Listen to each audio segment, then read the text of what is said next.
الحمد للہ رب العالمین والعاقبۃ للمتقین والصلاة والسلام علی سید الانبیاء والمرسلین اما بعد فاعوذ باللہ من الشیطان الرجیم بسم اللہ الرحمن الرحیم الصلاة والسلام علیک یا رسول اللہ وعلی آلک واصحابک یا حبیب اللہ۔ نبی پاک صلی اللہ تعالی علیہ وآلہ وسلم کا فرمان ہے، ما عمل آدمی من عمل یوم النحر احب الی اللہ من احراق الدم، یعنی 10 ذوالحجہ میں ابن آدم کا کوئی عمل خدا کے نزدیک خون بہانے سے زیادہ یعنی قربانی کرنے سے زیادہ پیارا نہیں ہے۔ وَإِنَّهَا لَتَأْتِي يَوْمَ الْقِيَامَةِ بِقُرُونِهَا وَأَشْعَارِهَا وَأَظْلَافِهَا، اور وہ جانور بروز قیامت اپنے سینگوں، بالوں اور کھروں کے ساتھ آئے گا۔ وَإِنَّ الدَّمَ لَيَقَعُ مِنَ اللَّهِ بِمَكَانٍ قَبْلَ أَن يَقَعَ مِنَ الْأَرْضِ، اور قربانی کا خون زمین پر گرنے سے قبل اللہ کے ہاں قبول ہو جاتا ہے۔ فَطِيبُوا بِهَا نَفْسًا، لہٰذا اسے خوش دلی سے کرو۔ ایام مخصوصہ میں مخصوص جانوروں کو بنیت تقرب یعنی ثواب کی نیت سے ذبح کرنا قربانی کہلاتا ہے۔ قربانی کے دن قربانی کرنے سے زیادہ کوئی عمل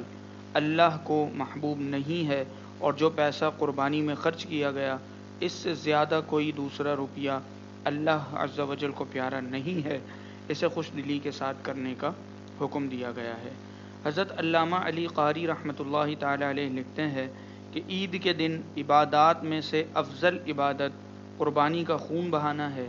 اور قربانی کا جانور قیامت کے دن اپنے تمام اعضاء کے ساتھ بغیر کسی کمی کے ویسے ہی آئے گا جیسے دنیا میں تھا، تاکہ اس کے ہر عضو کے بدلے میں اسے اجر و ثواب ملے، اور وہ جانور اس کے لیے پل صراط کی سواری ہوگا۔ جیسا کہ ہر دن کسی عبادت کے ساتھ خاص ہے، اور یوم النحر ایسی عبادت کے ساتھ خاص ہے جسے ابراہیم علیہ السلام نے ادا کیا، یعنی قربانی کرنا اور تکبیر پڑھنا۔ اور اگر انسان کے فدیے میں کوئی چیز جانور کو ذبح کرنے سے زیادہ افضل ہوتی تو حضرت ابراہیم حضرت اسماعیل علیہ السلام کے فدیے میں اسے یعنی جانور کو ذبح نہ کرتے۔ حدیث مبارکہ کے الفاظ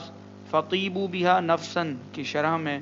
مزید یہ لکھا گیا ہے کہ جب تم نے جان لیا کہ اللہ عز و جل اسے قبول کرتا ہے اور اس کے بدلے میں تمہیں کثیر ثواب عطا فرماتا ہے، تو تمہیں چاہیے کہ خوشی سے قربانی کرو، نہ کہ اسے ناپسند و بوجھ سمجھتے ہوئے۔ قربانی میں چونکہ مقصود خون بہانا ہے، چاہے گوشت کھایا جائے یا نہ کھایا جائے، یعنی قربانی کرنے والا خود کھائے یا سارے کا سارا گوشت خیرات کر دے یا کسی کو ہبہ کر دے، لہٰذا اگر کوئی شخص قربانی کی قیمت ادا کرے یا اس سے دگنا تگنا گوشت خیرات کر دے، قربانی ہرگز ادا نہ ہوگی۔ اور کیوں نہ ہوگی؟ کیونکہ قربانی حضرت ابراہیم علیہ السلام کی نقل ہے، انہوں نے خون بہایا تھا یعنی قربانی کی تھی، گوشت یا پیسے خیرات نہ کیے تھے، اور نقل وہی درست ہوتی ہے جو کہ اصل کے مطابق ہو۔ اللہ کریم ہماری قربانیوں کو اپنی بارگاہ میں قبول و منظور فرمائے، آمین بجاہ النبی الامین، وآخر دعوانا ان الحمد للہ رب العالمین۔